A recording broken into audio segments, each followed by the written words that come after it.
Hello दोस्तों, फिनटेक्नो में आप सभी दर्शकों का स्वागत है। आज हम जानेंगे राणा सांगा और बाबर, इतिहास, वीरता और वर्तमान विवाद के बारे में। प्रस्तावना। राणा सांगा, जिन्हें महाराणा संग्राम सिंह के नाम से भी जाना जाता है, 16वीं शताब्दी के भारत के सबसे वीर योद्धाओं में से एक थे।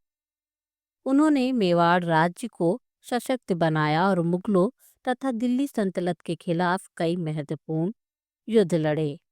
हाल ही में संसद में दिए गए एक बयान के कारण राणा सांगा का नाम फिर से चर्चा में आ गया है। इस लेख में हम उनके जीवन, युद्धों और उनकी ऐतिहासिक भूमिका और वर्तमान विवादों पर विस्तृत रूप से चर्चा करेंगे।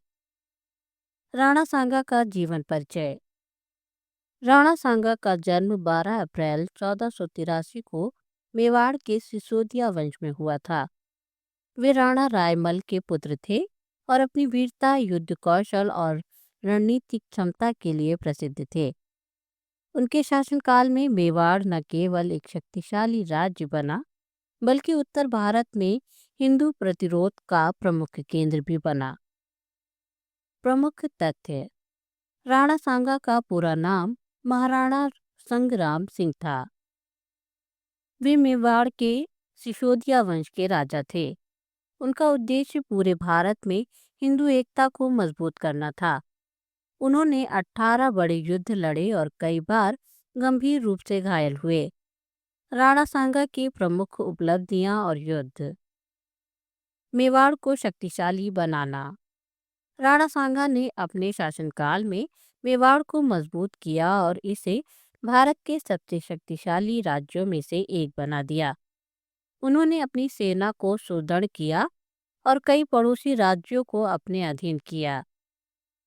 इब्राहिम लोधी के खिलाफ युद्ध। राणा सांगा ने दिल्ली के सुल्तान इब्राहिम लोधी को पराजित किया और अपने प्रभाव को उत्तर भारत तक बढ़ाया। यह उनकी सबसे महत्वपूर्ण विजय में से एक थी। बाबर के साथ खानवा का युद्ध 1527। राणा सांगा की सबसे महत्वपूर्ण लड़ाई खानवा का युद्ध 1527 था, जिसमें वे मुगल सम्राट बाबर से भिड़े। यह युद्ध भारत के भविष्य के लिए निर्णायक साबित हुआ। युद्ध के मुख्य कारण।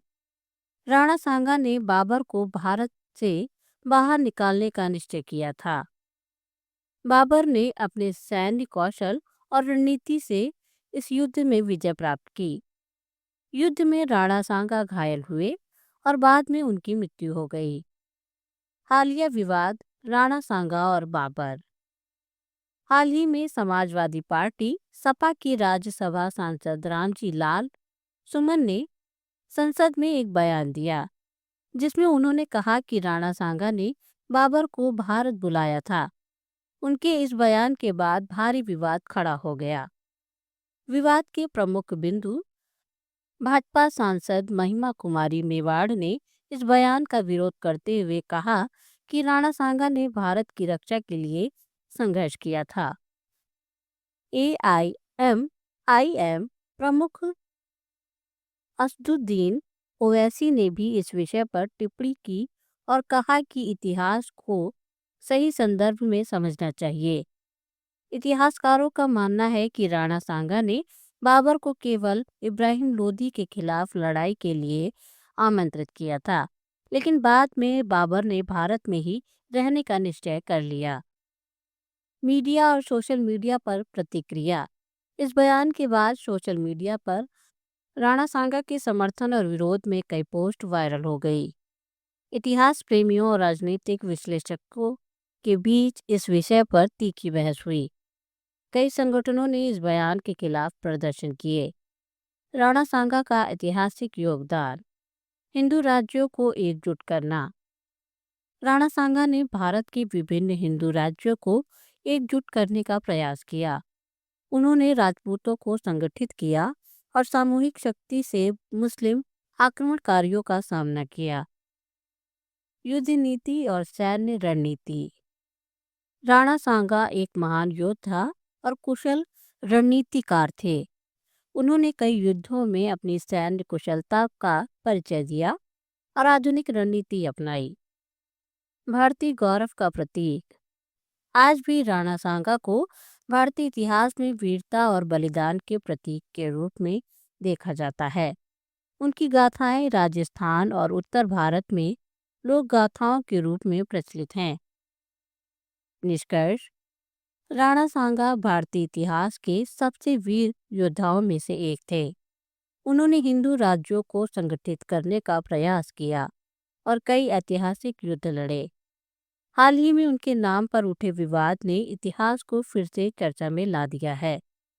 यह आवश्यक है कि ऐतिहासिक तथ्यों को सही परिप्रेक्ष्य में समझा जाए और अनावश्यक विवादों से बचा जाए। प्रमुख निष्कर्ष। राणा सांगा एक महान योद्धा और राष्ट्रभक्त थे। उन्होंने मुगलों और दिल्ली सल्तनत के खिलाफ कई युद्ध लड़े। खानवा का युद्ध उनकी वीरता की सबसे बड़ी परीक्षा थी। हाल के विवादों को ऐतिहासिक तथ्यों के आधार पर सुलझाने की जरूरत है। राणा सांगा का जीवन और उनकी उपलब्धियां हमें साहस, रणनीति और बलिदान का संदेश देती है।